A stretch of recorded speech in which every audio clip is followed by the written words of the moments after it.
Cântico dos Cânticos, capítulo 1, versículo 4. Leva-me após ti, apressemo-nos. O rei me introduziu nas suas recâmaras. Em ti nos regozijaremos e nos alegraremos. Do teu amor nos lembraremos, mais do que vinho. Não é sem razão que te amam. Poesia linda, né, gente? Vamos ler juntos? Vamos lá novamente? Leva-me após ti, apressemo-nos. O rei me introduziu nas suas recâmaras.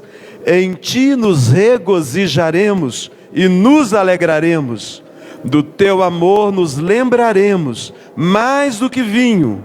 Não é sem razão que te amam. Bondoso Deus, aplica esse texto tão precioso, enigmático, precioso da tua palavra, à nossa mente, ao nosso coração, ao nosso ser. Ó Deus bendito, fala conosco. É a oração que fazemos. No nome santo do Senhor Jesus. Amém. Meus irmãos, que bom que nós estamos reunidos aqui essa noite. Significa que há uma disposição, há um temor de Deus, né, que nos motiva a estarmos aqui, né, Stephanie? Há um temor de Deus que nos motiva a estar aqui. Nós não estamos aqui obrigados, nós temos prazer em estarmos aqui. Mas, irmãos, nós precisamos zelar para que esse prazer não venha a ser perdido ao longo da caminhada. Porque muitos irmãos hoje caminham desanimados. Muitos estão cansados. Alguns se tornaram indiferentes à presença de Deus. Motivo disso, a rotina da vida cristã. Para muitos a vida cristã, Humberto, é uma rotina. Sai de casa, vem para a igreja, volta para casa, faz a semana, volta de novo. Uma religiosidade. As lutas, as pressões da vida. Gente, quem de vocês não tem passado por alguma pressão, né, Eduardo? As pressões da vida, as coisas da nossa vida, os embates espirituais que todos nós temos, a luta contra o pecado, a luta contra os demônios, nosso inimigo que veio para roubar, matar e destruir. Essas coisas, irmãos, elas têm o poder de fazer esfriar o coração que um dia foi ardente por Jesus. Então, de repente, você conhece a história de alguém que um dia foi tão fervoroso, foi tão dedicado, tão zeloso, e agora anda longe dos caminhos do Senhor. Há também um grupo daqueles que ainda estão na caminhada, frequentam igrejas, são até membros de igrejas, mas não têm mais o brilho nos olhos, seguem por inércia, sem paixão, apenas hábito e tradição. A fé, uma vez uma jornada vibrante de amor, tornou-se um peso sem sabor algum. Então é nesse cenário, nessa realidade de estarmos aqui bem motivados, mas lembrando da orientação das Escrituras, vigiar e orar. Aquele que cuida estar em pé, cuidado, Letícia, não caia. Então, mediante essas orientações e com esse temor, nós somos surpreendidos por esse livro que muitos ignoram, ou que o consideram apenas como uma exaltação ao amor romântico. Realmente, a primeira proposta do livro é o amor romântico, mas não somente isso. Então esse livro, escrito por Salomão, ele é de fato um belíssimo poema nupcial. Mas, meus irmãos, ele pode ser entendido também como uma metáfora, uma figura da relação de Cristo com a igreja, do noivo celestial com cada um dos seus remidos. Então, quando nós interpretamos, Silane, o livro, nessa perspectiva, Esse livro nos revela que a caminhada com Deus é um relacionamento vivo, íntimo, apaixonado, um relacionamento sustentado pelo amor, e não pelo legalismo, pelo desejo, e não pela obrigação. Porque se o que nos faz estar aqui é o legalismo ou obrigação, que tempo triste nós estamos passando aqui. Mas se nós estamos aqui motivados pelo amor e pelo desejo, que tempo precioso nós teremos. E o nosso texto, nós encontramos uma súplica que brota do coração da noiva: leva-me tu, correremos após ti. O rei me introduziu nas suas recâmaras. As Escrituras falam com clareza, e todos vocês sabem bem disso. A igreja é a noiva de Cristo. Então a noiva está falando, a igreja está falando, nós estamos falando: leva-me tu, correremos após ti. O rei esta noite me introduziu nas suas recâmaras. Então, meus irmãos, esse versículo nos dá uma visão belíssima da fé cristã, como um correr alegre após o amado. Uma jornada impulsionada não por medo do inferno, ou por busca de bênçãos materiais. Muitos vêm aos templos buscando uma determinada bênção. Mas, meus irmãos, esse belíssimo texto nos convida a estarmos na presença de Deus, atraídos pelo seu irresistível amor. Então, um amor tão poderoso, Vilma, que nós não conseguimos resistir. Então, irmãos, se a nossa caminhada está pesada, se o nosso coração anda resfriado, ou esfriado, frio, se não há calor em nós, se a nossa fé perdeu o brilho, há essa noite para mim e para você uma renovação disponível da parte de Deus na sua palavra. Não uma renovação motivada por emoções passageiras. Eu tenho muito medo, irmãos. Acho muito importante os testemunhos na vida da igreja. Mas eu tenho muito medo quando os testemunhos se tornam o carro-chefe da igreja. O carro-chefe da igreja é a pregação da palavra. São as orações, os cânticos e a pregação da palavra. O testemunho é uma coisa muito subjetiva. O meu testemunho, ele pode ser bom para uma pessoa, mas pode não falar tanto para outra. A palavra de Deus não. Ela é boa para todos aqueles que estiverem presentes no templo. Então nós podemos ter um reencontro com o amado da nossa alma. A noiva chama o noivo de o seu amado. Jesus é o noivo. A igreja é a noiva de Cristo. Cristo é o nosso amado. E o Espírito Santo deseja tão somente essa noite reacender em nós o amor que corre, o amor que deseja, o amor que busca a presença do Rei, o amor que se alegra em ser conduzido às recâmaras do Rei, o lugar secreto da comunhão. Então, meus irmãos, assim como nós vemos nesse versículo um convite poderoso a todos nós, ser atraídos novamente pelo amor de Cristo, correr com perseverança a carreira proposta, desfrutar da intimidade que transforma e renova. Então, nesse culto, onde o corpo muitas vezes está cansado, de repente você teve tanta atividade hoje que não conseguiu tirar a sonequinha da tarde, não deu para descansar um pouquinho, se envolveu em muitas coisas, passeou, esteve com a família, né? Visitou alguns irmãos, né? O corpo está cansado da semana que passou, e essa semana promete mais trabalho ainda. Amém? Que coisa boa é poder trabalhar, ter saúde e ter trabalho para ser executado. Então é necessário que seja reacendido o amor glorioso, o amor que é capaz de nos fazer correr, mesmo quando nos faltam as forças, como Isaías profetizou. Os que esperam no Senhor renovam as suas forças, sobem com asas como águias, correm e não se cansam, caminham e não se fatigam.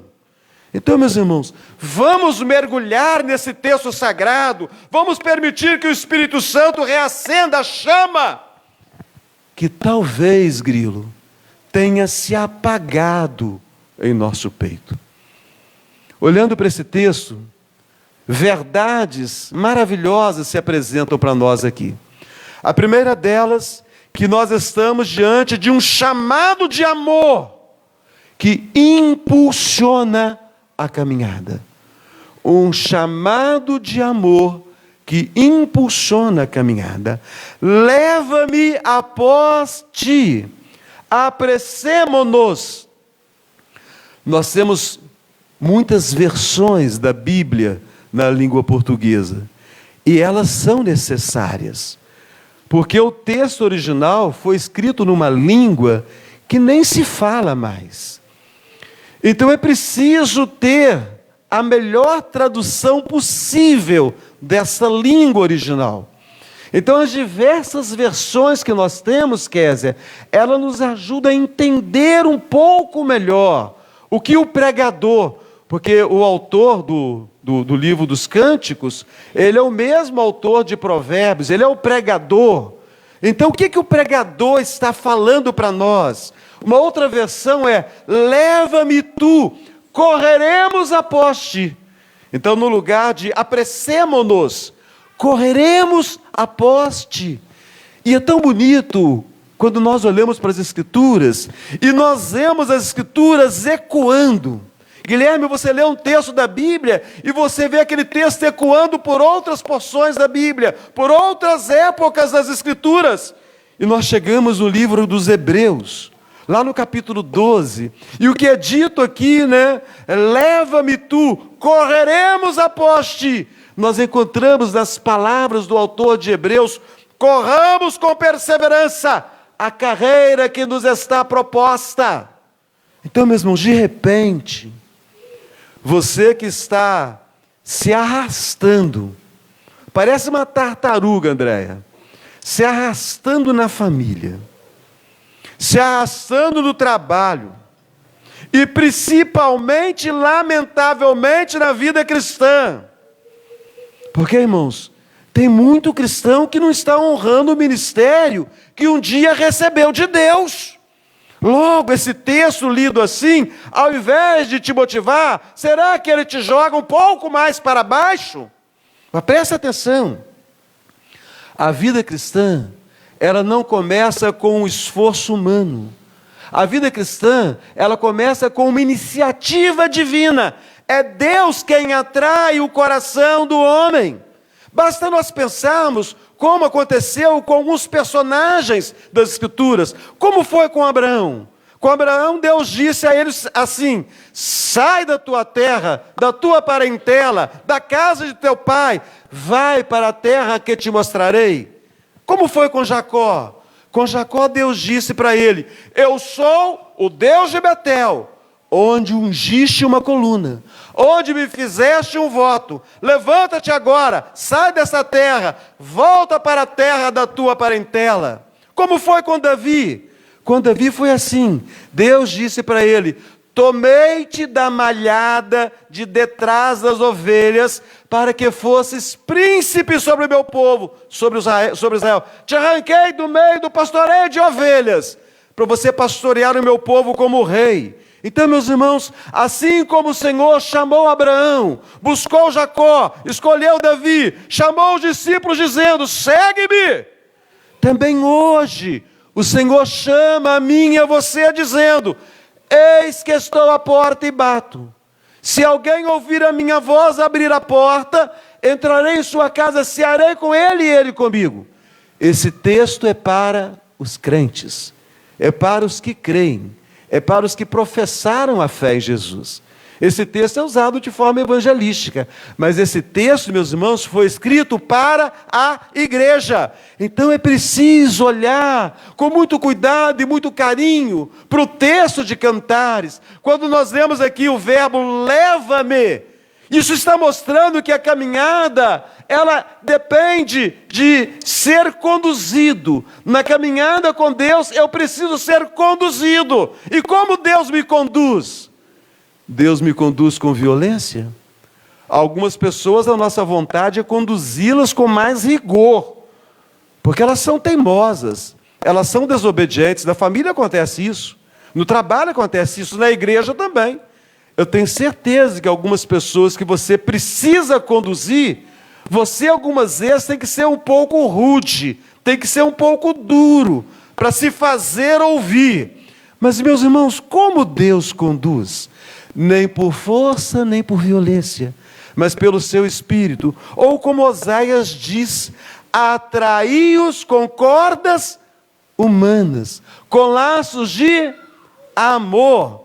Fui para eles como quem alivia o jugo sobre as suas queixadas, e me inclinei para dar-lhes de comer.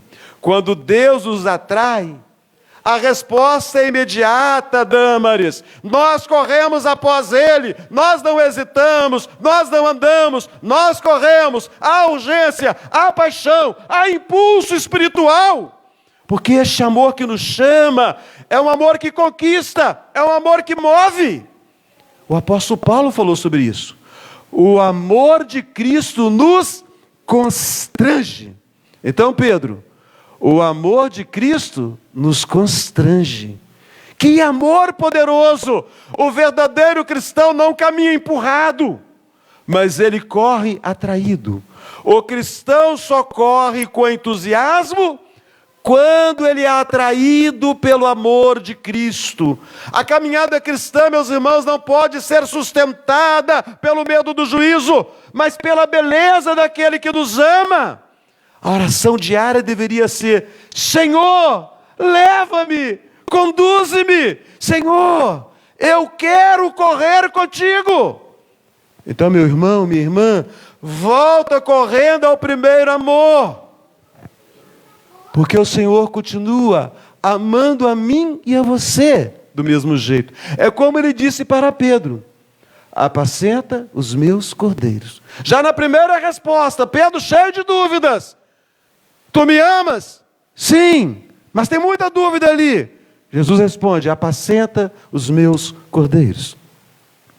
O segundo ensino precioso: um rei que nos introduz à sua intimidade.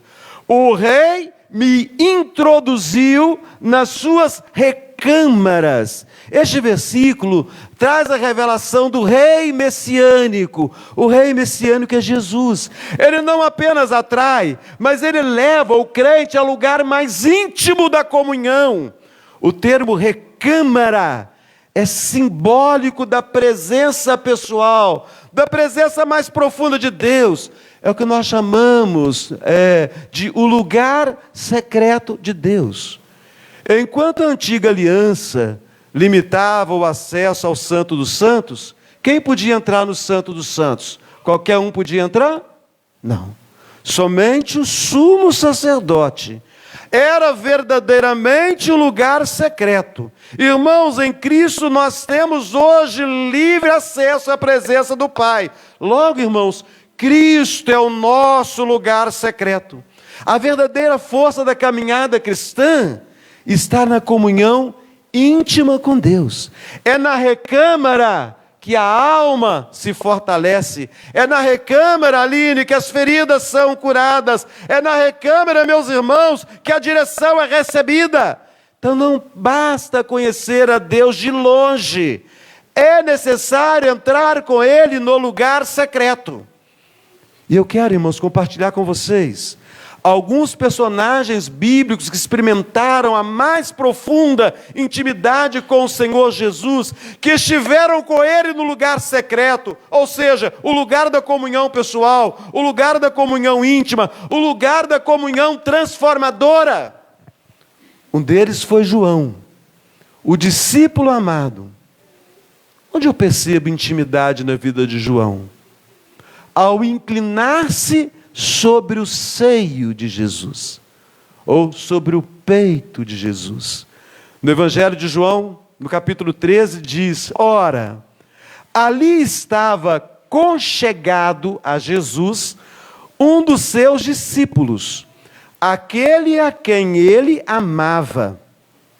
Conchegado, ou seja, muito próximo. Logo em seguida diz assim: então aquele discípulo, reclinando-se sobre o peito de Jesus. Irmãos, João estava tão próximo de Jesus que ele reclinou a cabeça sobre o peito de Jesus. É como quando alguém te abraça e coloca a cabeça no seu peito, de forma carinhosa. Então ele estava tão próximo. Ele não apenas seguia Jesus, ele se permitia conhecer a Jesus no mais alto nível da profundidade da amizade, da confiança.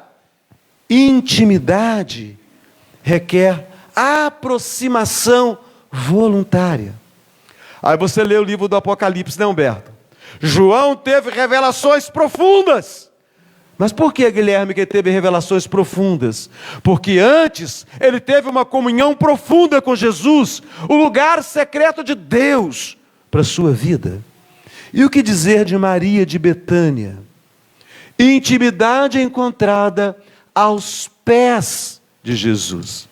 Lá no Evangelho de Lucas, no capítulo 10, diz assim: Jesus falando para Marta acerca de Maria, daquele momento em que ele estava ali: entretanto, pouco é necessário, ou mesmo uma só coisa. Maria, pois, escolheu a boa parte, e esta não será tirada. Meus irmãos, Maria estava aos pés de Jesus, ouvindo sua palavra, enquanto Marta estava ocupada com o serviço. O lugar secreto é o lugar da escuta. O lugar secreto não é o lugar da agitação. Jesus valoriza muito mais a comunhão com Ele do que a correria religiosa. A melhor parte da vida cristã, meus irmãos, não é fazer as coisas para Jesus, é estar com Jesus. E quantas vezes eu e você caminhamos para o templo para fazermos coisas para Jesus.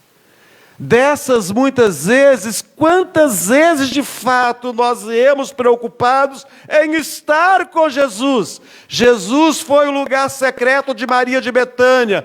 Ele é o lugar secreto da sua vida, Rafaela, Letícia, Carlinhos. Ele é o lugar secreto da sua vida. Aí nós olhamos para o próprio Jesus, a intimidade que Jesus tinha com o Pai. Jesus, que é o nosso lugar secreto, ele tinha intimidade com o Pai no seu próprio lugar secreto. No Evangelho de Marcos, diz assim, sobre Jesus: tendo-se levantado alta madrugada, saiu para um lugar deserto, e ali orava. Jesus se retirava para orar. O Filho do Deus vivo. Jesus está nos ensinando que a intimidade com o Pai é o coração da vida espiritual.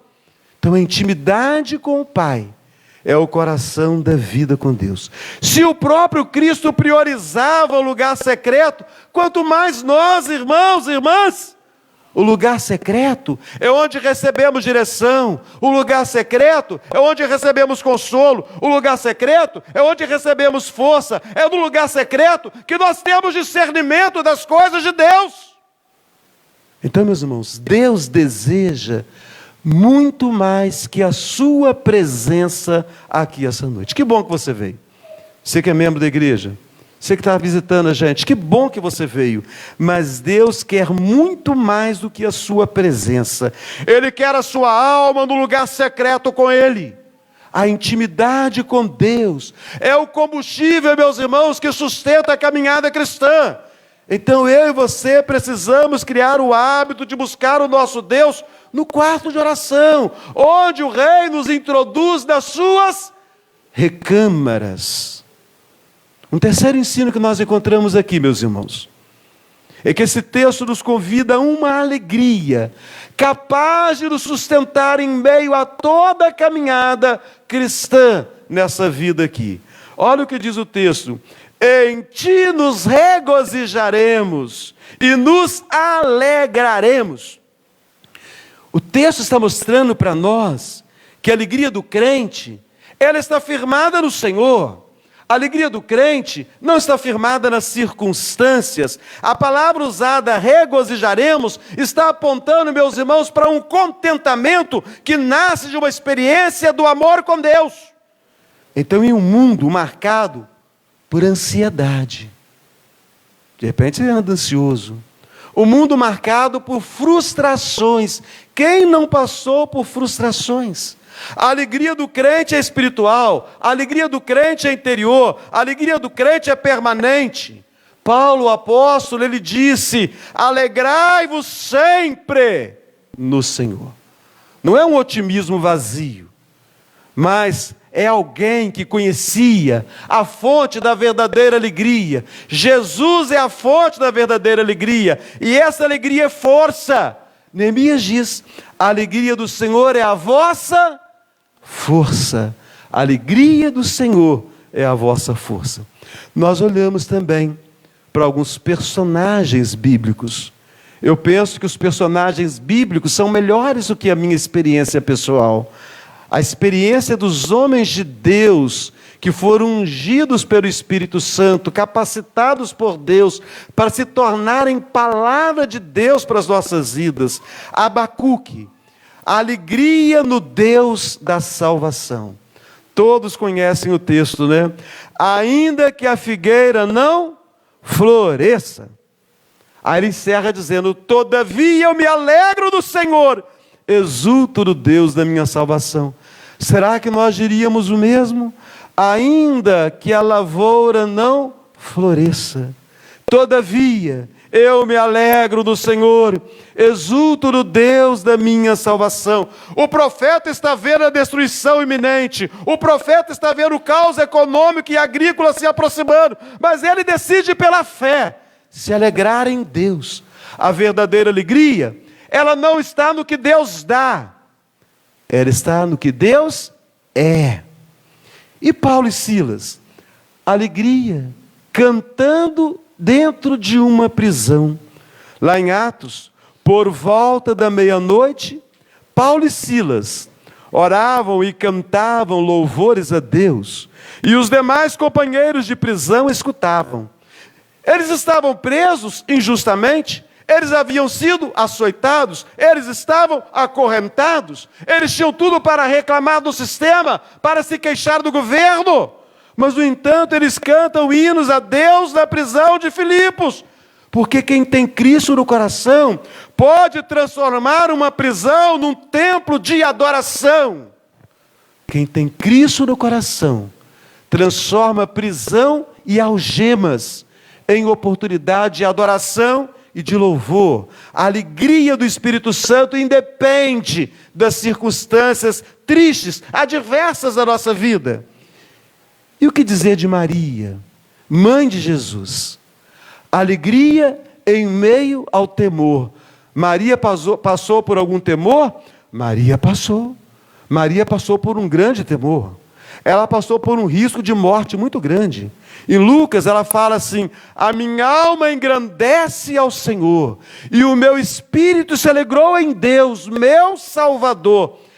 Grávida milagrosamente, não estava casada, possivelmente desprezada, em risco de ser mal interpretada, Maria escolhe exultar em Deus.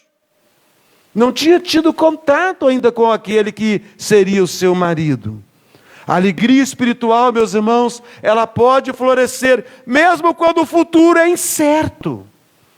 De vez em quando o futuro é incerto. Aqueles que são estudantes, estão fazendo a faculdade, daqui a pouco começa a chegar o fim do curso, começa: meu Deus, e agora? O que vai ser? O que eu vou fazer? Né? Aqueles que trabalham na lavoura, quando vai chegando a época das floradas e todo aquele processo que a lavoura exige, como é que vai ser o ano que vem? Será que vai ser bom? Será que o preço do café vai ser um preço razoável? Então, meus irmãos, em meio às incertezas da vida, nós precisamos confiar, Romilton, totalmente no plano eterno de Deus. A verdadeira alegria não depende de boas notícias. A verdadeira alegria depende de uma boa comunhão com Cristo. Então, quando o cristão se alegra no Senhor, ele encontra forças para prosseguir. Mesmo que ele esteja passando, Vaneida, por vales sombrios, lembrem-se sempre, a alegria é resultado da presença de Deus. A alegria é resultado da presença de Deus. Vamos falar juntos? A alegria é resultado da presença de Deus. E um último ensino que nós encontramos ainda aqui nesse texto, né? Um amor que justifica a nossa devoção. Será que justifica sair de casa, vir para a igreja, domingo de manhã, domingo à noite, terça-feira estudo, quinta-feira oração, sexta-feira evangelização? Será que compensa? Será que justifica essa devoção? Será que não somos fanáticos, como alguns dizem sermos nós? Mas quando nós olhamos para o texto bíblico, olha só, do teu amor nos lembraremos, mais do que do vinho, não é sem razão que te amam. Gente, o vinho na tradição hebraica simbolizava celebração, prazer, festa. E aqui o texto declara que o amor do noivo, quem é o noivo? O noivo é Cristo, é mais doce, memorável do que qualquer vinho, Diácono 7, do que qualquer prazer terreno. A vida cristã, meus irmãos, é sustentada pela memória viva do amor de Deus. Então traga à sua mente agora, Carol, o amor de Deus na sua mente, a memória viva deste amor é que sustenta a vida do cristão. E aí nós encontramos de novo personagens bíblicos. Davi, ele encontrou o amor de Deus como refúgio. O amor de Deus se tornou prazer para ele em tempos de perseguição. No Salmo 63, Davi diz: porque a tua graça é melhor do que os meus lábios te louvam. Então Davi nos Salmos, não só nos Salmos que ele é o autor, ele exalta repetidamente o amor leal de Deus. Ele vê esse amor como refúgio, esse amor é o seu consolo, esse amor é a sua proteção, esse amor é a razão da sua existência. Mesmo perseguido, ele declara amor ao Deus que o ama. João, o apóstolo, o amor de Deus como essência e segurança. Aquele que não ama, não conhece, pois Deus... Aquele que não ama não conhece a Deus, pois Deus é amor. João escreveu sobre o amor de forma elevada. João escreveu sobre o amor de forma relacional. João se autodenominou o discípulo a quem Jesus amava. Você tem coragem de falar? Eu, o discípulo a quem Jesus ama. João se apresentou ali como discípulo a quem Jesus amava. Não foi orgulho, mas a consciência profunda de uma graça que ele não merecia. E nas cartas do Evangelho, João apresenta o amor como centro da vida cristã. Paulo, o amor de Deus como motivação da vida. De repente sua vida está mais para lá do que para cá. Com motivação do ministério. De repente, no seu ministério, no seu chamado, você está fazendo, mas é como quase se não estivesse fazendo. Olha só o que Paulo fala para nós, quando escreve aos Romanos. Quem nos separará do amor de Cristo? Será tribulação, angústia, perseguição, fome, nudez, perigo, espada? Então Paulo, embora tenha perseguido a igreja, ele reconhece que foi alcançado por graça e amor imensuráveis. Paulo escreve apaixonadamente sobre o amor de Deus revelado em Cristo, como base da salvação, como segurança para um crente. Então a memória do amor de Cristo, revelado na cruz, confirmado na ressurreição, experimentado na comunhão diária e daqui a pouquinho experimentado no pão e no vinho. É isso, meus irmãos, que vai nos manter firmes. Esquecer este amor é o primeiro passo, Luísa, para o esfriamento espiritual. Mas quem se lembra constantemente do amor de Deus, o ama cada vez mais. Meus irmãos, Cântico dos Cânticos é um livro que nos conduz à redescoberta da beleza da fé cristã. Uma fé que não é uma marcha forçada. Se você veio forçado aqui essa noite, é complicado. Mas uma fé que é uma corrida apaixonada atrás de um rei amoroso. Então hoje à noite, que tal nós ouvirmos o chamado: atrai-me e corramos após ti. Então Cristo nos chama para corrermos com Ele.